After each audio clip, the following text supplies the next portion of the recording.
Hi, good morning. Welcome to our Saturday live weekly roundup of Canadian immigration news, updates, and things you should be doing, things you shouldn't be doing, etc., etc., etc. Weekly roundup.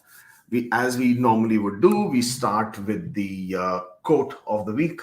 Hope smiles from the threshold of the year to come, whispering it will be happier, said Alfred Tennyson. I would love to believe in this one, and I'm always forever hopeful. And as we are nearing the end of the year with so many unknowns and uncertainties, I'm most certainly hoping that there will be plenty of smiles from the threshold of the year to come. Canadian Immigration Weekly Roundup. Obviously, stay up to date by connecting with us on different social media platforms. Topics of discussion today, we will discuss whatever were the latest PNP draws that happened, the overview of PNP in October that passed, express entry news as of whatever we might have about that, other news, and then the question and answers as we will progress with that. Starting with the provincial nominee program, Manitoba was the first one on our list. On the 1st of November, they conducted a draw. 421 letter of advice were issued in this recent PNP draw, and 75 were issued to candidates with valid express entry profiles. 350 were issued to skilled worker Manitoba stream with the lowest score of only 460, which is pretty good. And then the skilled worker overseas drew a score of 713, and only 38 invitations were issued. That was a high score. That was a very high score. Okay, British Columbia issued 77 candidates, and they invited 77 people to this new PNP draw. 77 of these were tech workers, and so basically it was a BC PNP tech draw as they conducted. And there were also skilled workers and international graduates subcategories that needed a minimum score of 75. So for people who do not know, for British Columbia, you need a job offer from an employer in most of their streams. And if you do have a job offer, then you will need to create a profile on their portal, which is also called SIRS, and then they will conduct a regular draw. British Columbia, as we have said in the past, is one of the most regular draws that they conduct. Okay, the PNP overview, and this basically will talk about whatever has happened in the whole month of October. And the PNP-EXPRESS entry, there have been 21 PNP specific draws so far. IRCC has been holding almost PNP specific draws on an average every 2 weeks for the whole of year, and they have issued 681 ITAs on 13th of October and another 888 on 27th of October. So they've been very, very PNP specific for almost the entire year rather. Ontario then issued 2,620 invitations for their different streams. 7 draws were held in the month of October, which was pretty good. So they did issue this human capital priorities stream draw. They also did their tech draw, and that was considered as one of the largest draws that they've held this year. BCPNP, as we know, that they continue to issue their draws very, very regular throughout the week, throughout the month, so no surprises there. Manitoba also continued to be quite active. 960 candidates were invited for the PNP in October. Actually, this month I haven't seen much happening from Saskatchewan. Saskatchewan was quite quiet. Alberta, 293 candidates were invited for PNP in the last month. Alberta also of late has been quite active, so that's pretty good to see that they have continued to invite people throughout a good part of the year, I think. Prince Edward Islands, again, one favorite province in terms of the province who invites primarily people from inside the province, but this province is used by a lot of agents, consultants who try and mislead people into believing that they have a chance because of Prince Edward Island, because Prince Edward Islands doesn't really indicate anything specific as to how or which kind of profiles they will invite. But by and large, most of the people who are invited in the Prince Edward Island PNP draws are usually people who are already inside their province, and therefore able to establish their intent to reside in the province. What do we have with express entry? Okay, express entry, nothing much, to be honest. There was obviously a PNP draw, and then there was another PNP draw. So that's what they've been conducting every 2 weeks. On the 21st of October, this is again, it was not exactly a law society meeting, but there was a meeting between IRCC and the associations representing the Canadian immigration lawyers and consultants. So this was part of the regular meetings that they do hold. And a lot of consultants, a lot of lawyers did press for the question of when will the draws resume, or what's happening with the draws. And IRCC obviously did not indicate anything clearly. They, at that point of time, they did mention that on the 26th of October, the new cabinet will be sworn in, and once the decision, once the parliament sets in and the new cabinet sets in or settles in, then they would be able to make more, declare more decisions. So all in all, nothing much was disclosed, except for the fact that yes, once the new parliament settles in and once the new cabinet minister is there and all with his feet on the ground, he probably will able to clear off certain decision makings within the process. But unfortunately, nothing clear was indicated or said. In other news, 45,000 new immigrants were welcomed in September. So basically, when we say new immigrants were welcomed, so this is the number of people who were finalized as permanent residents. They could have obviously been inside Canada, but this was a total number for the month of September. And this then prompts us to believe that Canada might actually achieve their target for this particular year, which is at 401,000 landed immigrants. Once again to remind everybody that the NOC 2021 will come into effect towards the latter part of 2022. There has been a lot of anxiety around this. As of right now, as most of you are already aware, that there is a skill level structure, whereas the skill types of NOC codes are 0, A, B, C, and D, whereby in express entry and most of the PR programs, NOC type 0, A, and B are considered as eligible. C and D may also be considered eligible in some programs, but by and large, it's always going to be 0, A, and B. Wow. Now with the new NOC program, rather new NOC 2021 that will be coming into place probably towards the latter part of next year. As I said, it will change to a 6-category system, and therefore these are all numbered, and you will have 1, 2, 3, 4, 5 kind of numbers as the skill type levels, or replacing the skill type levels, there will be tier levels instead, and that would define which kind of NOC code your NOC falls, or rather your occupation falls under. And lot of changes will need to be done within the immigration programs and laws and ministerial instructions before that can take into place. So while I know a lot of you are freaking out in terms of this new NOC change and the tier levels, don't freak out at this point of time, or rather at least don't worry about it at this point of time, because nothing is changing in anytime soon. It will be probably by the next year, and you will have a lot of information, a lot of news to go by in terms of what's happening and what you need to do, or how it will impact you, or your possibilities of your program with any of the PNPs or express entry. Well, that's basically it. You obviously follow us on all these social media platforms if you wish to. And let me just get this out of the way. Okay. What else do we have? We have a couple of other things that I want to talk to you about before we get on with the questions. First one is the biometrics at VFS, specifically in India. It's already quite obvious that people are not able to get their biometrics appointment because they have been blocked by lots of unscrupulous agents who are then selling these appointments at a cost, at a hiked up, marked up rate. Actually, there is no cost for biometrics because you already paid the biometric fee as part of your application. So in addition to that, there is no additional fee per se. So these agents, through whatever means, they're able to block lots of appointments, and then they sell these appointments to different people. So there has been a lot of recent noise about it.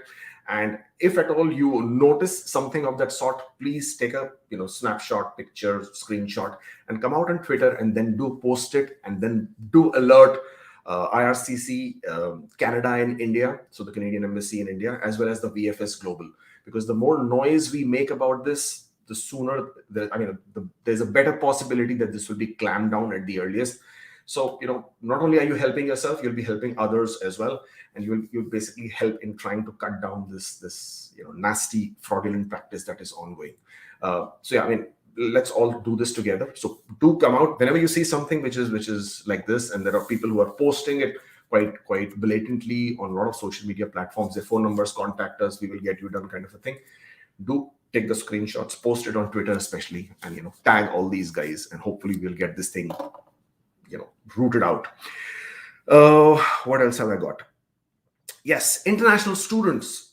International students, until now, it was because of the COVID, it was an understanding that you should, if you have been approved your study permit, or if you're a new international student who's planning to come to Canada, and if your study permit has been approved, then because of COVID, etc., it was always a recommendation that do not arrive earlier than 4 weeks before the start of your program, because CBSA may not allow you, or rather would not consider your travel to Canada as essential, and you would face trouble at port of entry. However, now that we understand, CBSA has updated their port of entry travel requirements. So as an international student, the 4-week limit that was placed for a good part of last year and this year has been removed. So you can actually arrive earlier if you wish to. However, when you do arrive in Canada, you obviously need to be able to explain to the visa officer or the border officer why you're arriving in Canada. So you'll say international student,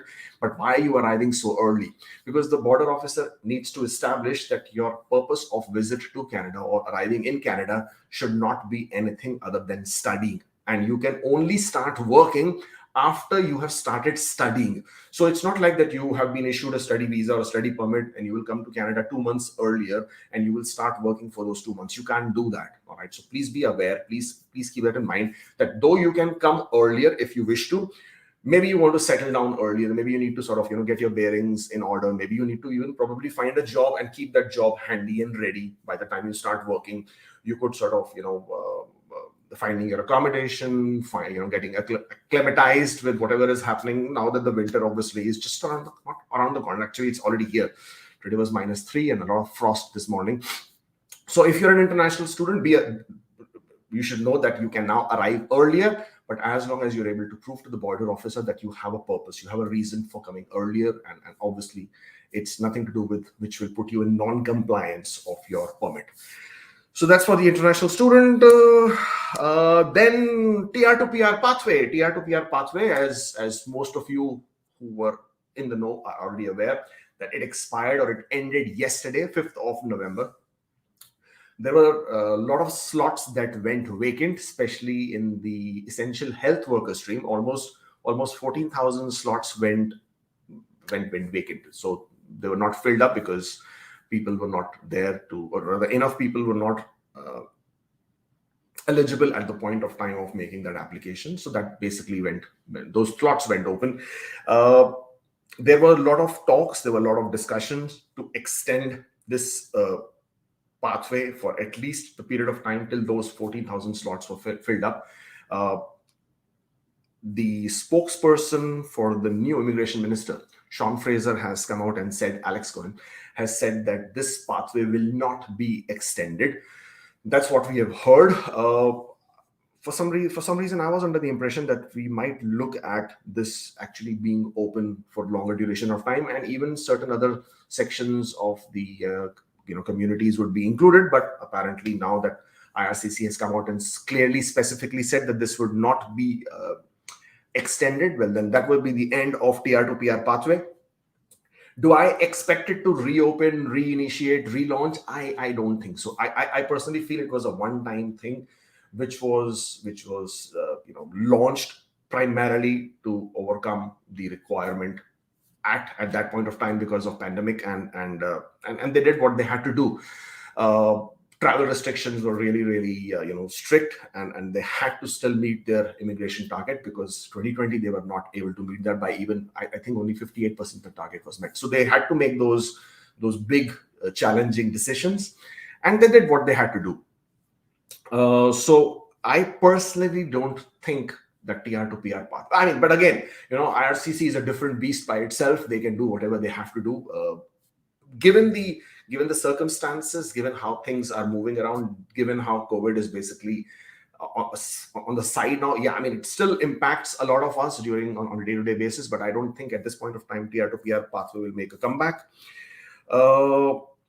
One more piece of, or rather two more things I want to talk to you about. One is bridge open work permit. So people who are in Canada, who are submitting their applications, who are currently on any kind of work permit, and you are looking to submit your PR applications, whether it's through Express Entry, PNPs, or even Quebec now. Well, the thing is that earlier, in order to be eligible to apply for a bridge open work permit, your current work permit should be expiring within the last 4 months. That was a requirement. However, that requirement also has been removed. So you no longer need to wait for your work permit to expire within the next 4 months in order to apply. As long as you have submitted your PR application, you currently live in Canada, you had a work permit, or you are in a situation where you're in a position to restore your status to a work permit, you will be able to apply for a bridge open work permit, which is again a great news for a lot of people who needed to get out of their current situation. So this is again something which will help a lot of you out there. What else have I got? Well, just another piece of general knowledge if you were interested. Canada's unemployment is now at a 20-month low. So unemployment rate is now only at 6.7%. And October showed a lot of job recovery as well. The pre-COVID unemployment percentage rate was 5.7%. So now it's only 1% more than the pre-COVID times, which gives you a bit of an understanding of the economic recovery. We're not very far away from that. So if pre-COVID was 5.7%, now we are at 6.7%. So we're doing all right. Okay. And so October saw quite a decent number of jobs being added to the job market, with most being in Ontario and British Columbia. That's all I have. But yeah, we will talk about your federal skilled worker draws and COPR reissues and PPR. So this is what I wanted to talk to you about, what's been happening. Now, as far as the federal skilled worker draws are concerned, and I guess that is, from what I can see on a lot of questions, that would be on most people's mind. Okay, I don't have any update if that's what you were waiting for. So if all this while you were waiting for that particular news, you probably could switch off, because I don't have any update in terms of federal skilled worker draws. When do I expect? To be very honest, I don't have any expectations as far as federal skilled worker draws are concerned, because there is nothing there to draw that expectation from. There is no data, there is no trend, there is no historical statistics to pick up from. There's absolutely nothing. IRCC kept mum. I was in the NCIC conference last week, and I did ask the question, but there was absolutely nothing. As I just told you earlier, the different associations of the lawyers and consultants who also spoke with IRCC, specifically asking the question of the draw, they were also not given any clear answer. They were only told that yes, the new cabinet will come into place, which we already know. We have Sean Fraser as the new immigration minister, and that we expect the next parliamentary meeting, or rather the parliament, to sit down by I think towards the 4th week of this month of November. I don't remember the exact date. And within this month, we obviously IRCC will be meeting with their minister and be proposing to him several things and changes, or what they plan to do, and Sean Fraser will be making those decisions. So as and how we get to know about them, definitely, trust me, I mean, at least I will definitely talk about it. I'm sure everybody else will be talking about it, but at this point of time, there is no concrete data, evidence, anything to sort of even speculate. Even to speculate, there should be something, right? There isn't anything. Yes, there is a lot of chatter, and I do not know where it is coming from, because there is no source for it, that next week would probably see something. I know next week we can all expect another Express Entry draw, which probably is, with the way things have been going, could be a PNP specific draw again. Whether CEC, FSW, or an all program draw will happen, not happen, we don't know yet. But as I said, there is a lot of chatter that next week could see something. I honestly don't know if there is any hardcore data from where that is being picked up. I haven't heard of anything resourceful or somebody who I can trust on credible source to sort of say, okay, this is what's going to happen. So that's number one. Number two, from what I did pick up in my several discussions with people who I met during the NCIC conference, was that November will see a lot of movement in different areas of the processing times. And I'm talking about, I mean, most of you are already aware that TRVs, the temporary resident visa application processing has been on hold for God knows how long. There are, the last count, more than 700,000 applications which were in the backlog. Even the new portal that IRCC had launched, and they had asked that people, if they were eligible, they could apply for visit visas after the 7th of September. Initially, that saw a very quick processing, has now slowed down. So initially it was being processed within 2, 3, 4, 5, 7 days. The visit visas were being processed. Now, I mean, it's gone up again. It's now almost 40, 45 days in a lot of cases. In some cases, even 2 months. Okay, so not 2 months, because we are not yet at 2-month mark. So yeah, 40, 45 days is something which we are looking at already, and the decisions are not coming through. So that is also now going into the backlog. But by and large, the super visas, the spouse open work permits, the work permits, the visit visas of all other categories of people who are not otherwise eligible, I mean, all of them have been waiting for a very long time. So what I have been hearing is from some people who have been discussing is that from mid of November, you will start seeing a lot of movement in that aspect of things. You will start seeing some movement in terms of the temporary residence visas, coming out. As far as the COPR reissues are concerned, a lot of people did receive their ultimatum emails. I understand from whatever we have been getting of feedback on our Facebook groups and other social media platforms that there are a lot of people who still haven't received their COPR ultimatum emails, as in, are you willing to come to Canada, etc. Don't freak out. I mean, that's another thing that IRCC has said, that they would try and complete all of that by the 31st of October. It just seems so that they were not able to do that, and they are still continuing to do so, because I just saw a couple of people who wrote back to me saying that they did receive their ultimatum emails only, I think it was Friday, and then again one on Thursday. So basically, I mean, we are now already in the month of November, and these ultimatum emails are continuing to come. So which basically means that they've gone past the 31st of October, but they are at it. Alex Hales, who was also who works with RCIC, works with IRCC, and was also part of the NCIC initial IRCC briefing, also clearly said that they have now equipped everybody, all their staff, they've trained them, they've equipped them for remote work handling, and that more and more of these staff who were earlier not able to complete their processing and work will be able to do that now. And this is going to also further help in the processing. So while I think their earlier objective was to complete this part of the processing in terms of equipping all their staff to work remotely by September, I think that got delayed. And then the new portals were being launched left, right, and center for all different processing. And that had further delayed. But I think now, from what I understand now, that all their staff are now equipped, and therefore, because the staff is equipped, you will start seeing more and more movement coming through. Mind you, for a lot of people who are keeping an eye on these figures, you would have noticed that IRCC is even communicating on weekends. They're even communicating at odd hours, what you would consider as odd hours, right?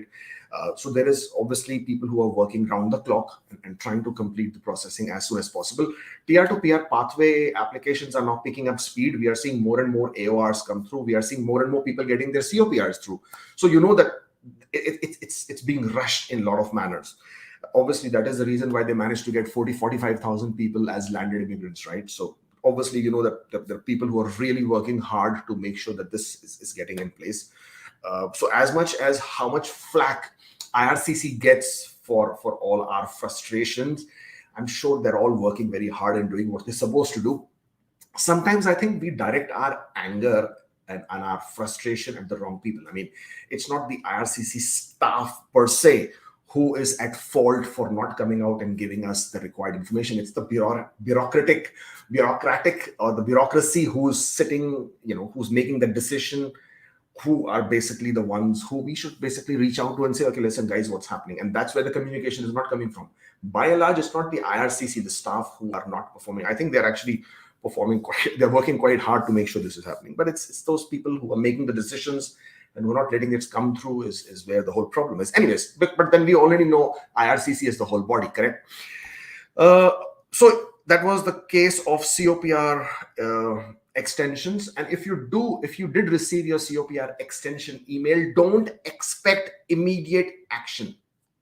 So if you received an email saying, are you willing to come to Canada, and you did respond to them, don't expect immediately that that you would get a extension the next day, or you would get a remedical request the next day. From what I've been noticing, that the process times after even you confirming your ultimatum email is quite long. I mean, it's taking 3 to 4 months time as of now for them to then come back and ask for your medicals and then process you with a new COPR or with your new passport request. So it is taking time. So don't expect immediate action from there on. I know it's very frustrating, but then it has been very, very challenging and frustrating 2 years, right? Almost 2 years now. Then comes the question of finalization of applications. I have seen a lot of movement for people who already have, or rather who are PNPs, right? So I'm sure you've also noticed there are a lot of PNPs who were getting their passport requests. They were getting finalization of their applications. We saw, I'm not going to talk about CECs because they were obviously inside Canada, and their processing is much faster because IRCC is able to establish a lot of factors and finalize their applications faster. So CECs were already getting it. The PNPs were then the next in the priorities. It was the federal skilled worker outline who did not have a problem, who did not have a PNP, who were really, really struggling and really, really waiting. But this particular last few weeks, I've seen a lot of movement in that as well. Now I'm beginning to see more and more messages of people who are federal skilled worker outland, as you would want to call it, and who do not have PNPs, and they are also now beginning to get their passport requests. I haven't seen much happening with the New Delhi visa office. I haven't seen much happening in terms of people who are in India and their visa office is probably New Delhi. Ottawa has obviously woken up. When I'm saying woken up means they are now, there is movement there as well. I'm beginning to see a lot of passport requests come in from Ottawa as the visa office. I've seen from London, I've seen from Paris, I've seen from Spain, I've seen from what I have here. Yeah, Sydney, Nova Scotia. So these visa offices are quite quietly, have been sending out their passport requests, and now Ottawa has also now beginning to send. I have seen some passport requests who are people who are federal skilled worker outland. Ottawa is the visa office, and the trickle there has also started. This is not the deluge that I was expecting towards the end of the year, but thankfully at least it's started. So you know that we are moving. We probably not at the same speed that I was hoping for, but at least it's a step in the right direction. At least we are moving there. There are a lot of people who are absolutely frustrated, and my heart goes out to that. But it is how it is, and nothing that you and we can do to sort of expedite. I mean, a lot of you are already active on Twitter. You're already been tweeting a lot, even to Sean Fraser, and I can see that. But as I said, the bureaucracy and the people who are making the decisions, and they obviously are aware of a bigger picture as to what they think, their projections, their plans, and obviously everything else. The machinery is going to follow their directions. So that's what's happening. So I just wanted to tell you that, yes, I am seeing the passport requests coming through for federal skilled worker outland as well. And that, yes, Ottawa also is now, is joining within the action.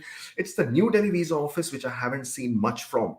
Even my communication with New Delhi visa office of some of the clients that we have, and for certain specific reasons that we were trying to communicate, I'm not getting any responses back at this point of time.